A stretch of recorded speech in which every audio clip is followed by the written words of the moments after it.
सुल्तान की मूछें। फूलनगर गांव में सुल्तान नामी एक आदमी रहता था।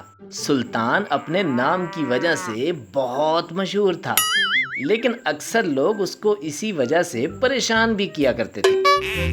जिसमें गांव का महमूद, जिसको लोग मूछनदार के नाम से बुलाते थे, सबसे आगे था। मूछनदार नाम उसकी बड़ी बड़ी मूछों की वजह से मिला था। मूछनदार का गांव में एक पार्क था, जहां बच्चों के लिए तरह तरह के झूले थे। वो अक्सर ही सुल्तान को परेशान करता रहता था। एक दिन मूछनदार, नाम तो बंदा देख कर रखना चाहिए भाई। अब मेरा नाम मूछनदार इसलिए है कि मेरे सामने तो हर किसी की मूछें फेल हैं। ओ मगर ये कहाँ से सुल्तान लगता है? इसकी सेहत से तो इसका नाम सुल्ताना होना चाहिए था। अब मैंने अपने माँ बाप को ये नाम रखने का थोड़ी कहा था, लेकिन लगता है किसी और ने लोगों को कहकर अपना नाम रखवाया है। तो तुम्हारा नाम भी रखवा दूं, मुछमुंडे। ये सुनकर सारे जोर जोर से हंसने लगे। इतना गुरूर अच्छा नहीं है मूछनदार। मेरी अगर तुमसे बड़ी मूछें आ गई तो तुम क्या करोगे? तो मैं अपनी मूछें मुंडवा दूंगा। क्योंकि मुझे पता है ये इस सदी में तो नहीं होने वाला। उस दिन के बाद सुल्तान को हर कोई इसी नाम से चिढ़ाने लगा। एक दिन वो अपने साइंटिस्ट दोस्त असलम से मिलने उसकी लैब आया। असलम, तुम्हारी ये मूछें कैसे आई? मुझे भी बताओ। गांव के सारे लोग उस मूछनदार के कहने पर मेरा मजाक उड़ाते हैं, मुझे अजीब अजीब नामों से बुलाते हैं। मैंने तो बहुत मेहनत की है भाई। हाँ, मगर आजकल मैं एक ऐसी क्रीम बना रहा हूँ जिसको लगाने से ये मसला दिनों में हल हो सकता है, लेकिन उस पे अभी रिसर्च हो रही है। मैं अभी तुम्हें वो नहीं दे सकता। सुल्तान जिद करने लगा, मगर असलम ना माना। फिर असलम को बातों में लगाकर क्रीम चुरा कर ले गया और रात को अपनी मूछों की जगह लगाकर मजे से सो गया। अगली सुबह वो ये देखकर हैरान हुआ कि उसकी मूछें निकल आई हैं। वो खुशी से पागल भागता हुआ असलम के पास गया, लेकिन असलम ये देख पहले तो बहुत नाराज हुआ, मगर फिर कुछ परेशान सा हो गया। एक दोस्ती तो दोस्त के काम आता है यार। मुझे माफ कर दो, मैं ऐसे ही तुम्हारी क्रीम चोरी की, लेकिन तुम्हें तो ये देखकर खुश होना चाहिए कि किस कदर काम की है क्रीम। क्रीम को इतनी जल्दी असर नहीं करना चाहिए था। जरूर कोई ना कोई गड़बड़ है। तुम तो मुझसे भी ज्यादा बुरा सोचते हो। खैर, सोचते रहो, मैं तो चला मूछनदार की मूछें फेल करवाने। ये कहकर सुल्तान पार्क पहुंचा। सब गांव वाले उसकी मूछें देख हैरान रह गए। मूछनदार के पाँव के नीचे से तो जैसे जमीन निकल गई थी। सुल्तान मूछों को ताव देते हुए, हाँ, तो कब मुंडवा रहे हो अपनी मूछें मूछनदार? ये नकली मूछें दिखाकर किसी और पे रोब डालना आई समझ। गांव वालों ने जब देखा कि मूछें असली हैं, तो सब मूछनदार के पीछे पड़ गए और मजबूरन उसको अपनी मूछें मुंडवानी पड़ी। सुल्तान बहुत खुश था, मगर उसकी मूछें हर गुजरते मिनट के साथ लंबी होती जा रही थी। दोपहर तक उसकी मूछें पांव तक आ गईं, जिस पे वो चिल्ला उठा। भागता असलम के पास गया। असलम, तुम ठीक कह रहे थे, ये मूछें तो मुसलसल लंबी होती जा रही हैं। हाँ, मुझे लगा था कि ऐसा ही कुछ होगा। तभी तुम्हारे जाने के बाद मैंने इस क्रीम पर काम शुरू कर दिया था। इसको लगाकर इनका बढ़ना रुक जाएगा।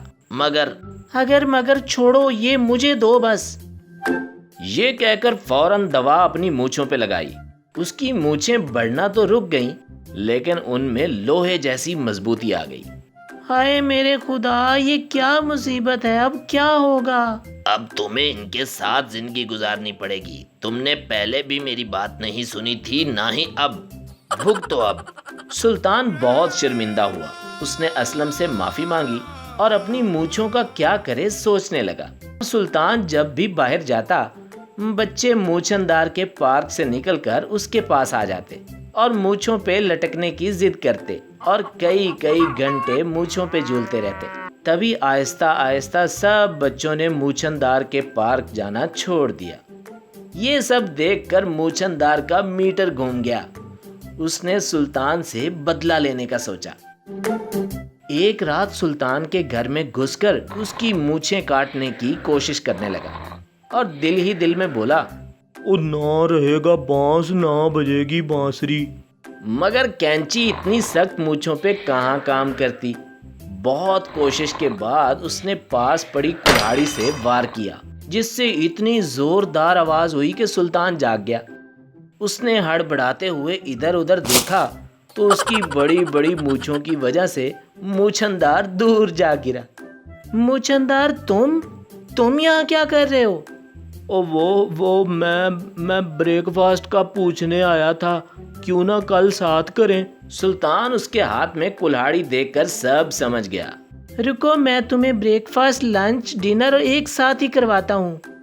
ये कहकर मूछनदार को खूब मारा। इतने में शोर सुनकर सारा गांव जमा हो गया, जिनके सामने सुल्तान ने सारा माजरा बताया। सब ने मूछनदार की खूब दुर्गत बनाई और पुलिस के हवाले कर दिया।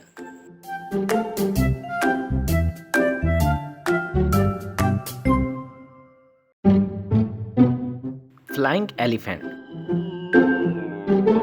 एक गांव में अहमद नाम का एक गरीब आदमी रहता था, जो गुब्बारे बेचकर मुश्किल से गुजारा करता था। उसका अपनी बीवी अमृता से अक्सर झगड़ा भी इसी बात पे रहता था। उसके साथ वाले घर में कामरान रहता था। वो अपने बड़े से हाथी की वजह से बहुत मशहूर था। हर माह होने वाले मेले में अपने हाथी के करतब दिखाया करता था। उन 3 दिन में उसकी इतनी कमाई हो जाती है कि उसको बाकी दिन कुछ करने की जरूरत ही नहीं पड़ती। अहमद कामरान को देख यही सोचता रहता कि इसकी तो मौजें हैं। मैं यहाँ पूरा साल गुब्बारे बेचता हूँ और ये हर माह सिर्फ 3 दिन हाथी के करतब दिखा के इतने ज्यादा पैसे कमा लेता है। कुछ दिन बाद मेला लगा। अहमद ये देखकर हैरान हो गया कि इस बार बड़े हाथी के साथ उसका छोटा सा बच्चा भी था। सब लोग पागलों की तरह उस नन्हे हाथी को देखने आए। इतना रश इससे पहले कभी देखने में ना आया था। अहमद का तो जैसे दिमाग ही घूम गया। मन ही मन में बोला, सत्यानाश, पहले इस हाथी की वजह से कम वारे न्यारे थे कि अब उसका बच्चा भी आ गया। हाय, ये तो अब और अमीर हो जाएगा। वो मन ही मन में जलने लगा। इस पूरे दिन अहमद के गुब्बारे भी कम बिके। अब बच्चों को नन्हे हाथी को देखने से फुर्सत मिलती तो कोई गुब्बारे लेने की जिद करता। ये सब देखकर अहमद बहुत गुस्से में आ गया। इस कामरान का कुछ करना पड़ेगा। क्यों ना इस नन्हे हाथी को मैं चुरा लूं। इस तरह मैं भी बहुत पैसा कमाऊंगा। अगले दिन वो चुपके से कामरान के घर गया। उसने देखा कि नन्हा हाथी अपनी माँ से कुछ दूर सोया है। उसने चुपके से जाकर नन्हे हाथी को एक दवा पिला दी और चला गया। कुछ देर बाद कामरान नन्हे हाथी को बीमार देखकर घबरा गया। फौरन डॉक्टर को बुलवाया। दवा मैंने दे दी है, मगर इसको आराम की जरूरत है। ठीक है डॉक्टर साहब, मैं इसको आज नहीं लेकर जाऊंगा। ये कहकर वो नन्हे हाथी को वहीं अकेला छोड़कर मेले में चला गया। इधर अहमद पहले से ही उसके निकलने का इंतजार कर रहा था।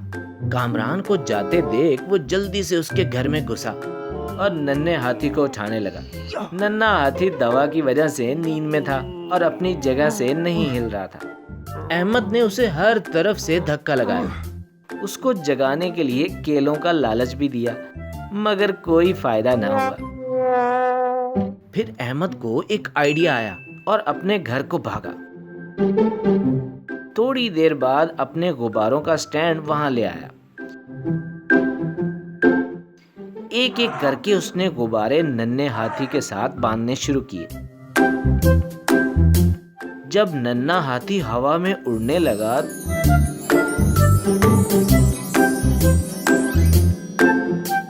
तो उसको पतंग की तरह उड़ाता गांव से बाहर ले गया।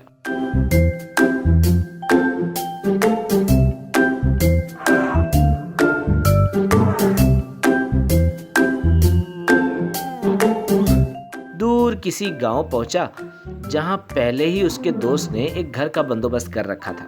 अहमद ने नन्हे हाथी को एक छोटे कमरे में बंद किया और खुशी खुशी चारपाई पे सो गया।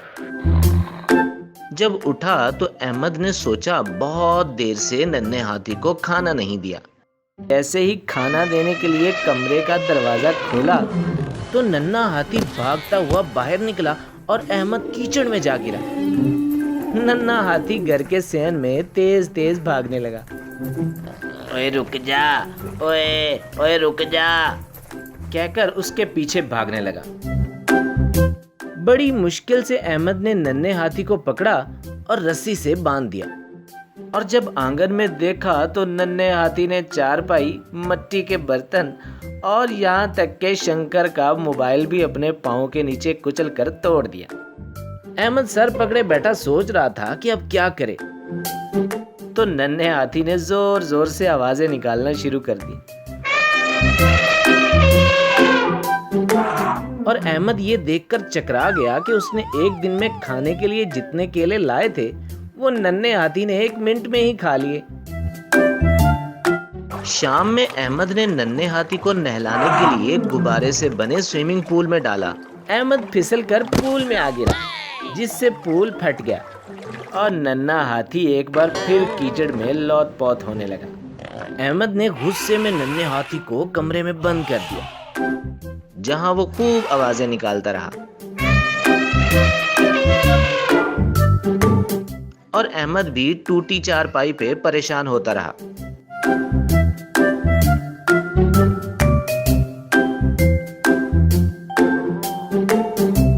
अहमद नन्हे हाथी को दोबारा गुब्बारों से बांधकर गिरता पड़ता अपने गांव वापस आया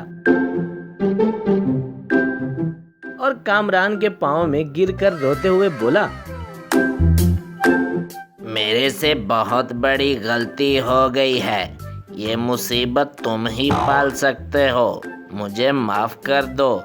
बदले में जो तुम कहोगे मैं करने को तैयार हूँ। कामरान के दिल में रहम आ गया। ठीक है, मैं तुम्हें पुलिस के हवाले नहीं कर रहा, लेकिन उसके बदले तुम्हें अपने गुब्बारों के साथ हाथी के करतब दिखाने होंगे। बोलो मंजूर है? अहमद फौरन मान गया। अब लोग दूर दूर से गुब्बारों से उड़ते हाथी का करतब देखने आने लगे और शंकर भी खूब पैसे कमाने लगा।